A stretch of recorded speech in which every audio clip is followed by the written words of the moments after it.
मी सचिन भाऊ साळुंखे, महाराष्ट्र माथाडी कामगार युनियनचे सरचिटणीस आणि राष्ट्रवादीचे पदाधिकारी. कामगाराचे प्रश्न मांडताना खूप अडचणी तयार होतात. आज कामगाराचे प्रश्न मांडायचे म्हणजे तो वर वशिलाबाजी आणि खाली सेटिंग यामध्ये कामं होत आहेत. अनेक लोकांवर आरोप आहेत. आरोप असून चौकशी होत नाही आणि ज्यांना बिचारा कामाचा हक्क पाहिजे नाही पाहिजे त्यांची कामं होत नाही. आणि सरकार आहे ना, तर सगळ्यांना आधी आपल्या तर कामगारांसाठी जो कायदा तयार केलाय हा कायदा मोडीत काढण्याचा कोणीही प्रयत्न करत नाही. अनेक माथाडी मंडळामध्ये अनेक कामगारांचे प्रश्न होत नाही, पूर्ण निघत नाहीये, पदाधिकारी नाही हे साठी सरकारने याबाबत आपली भूमिका घेतली आणि त्याच्या पुढे राष्ट्रवादी आणि माथाडी कामगार युनियन ही आपली बाजू सक्षमपणे आणि लढा संघर्षपणे देणार आहे. हा भारत आहे.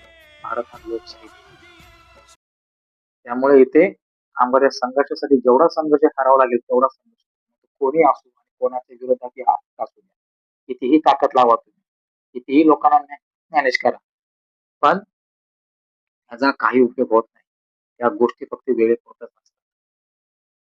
आणि एक सांगू का शेवटला, कितीही कामगारांचा पैसा खावा, खाणारे आहेत ना खाणारे, असेच गेले. पण कष्टाचा पैसा मला एवढंच मला सांग. जय हिंद, जय महाराष्ट्र.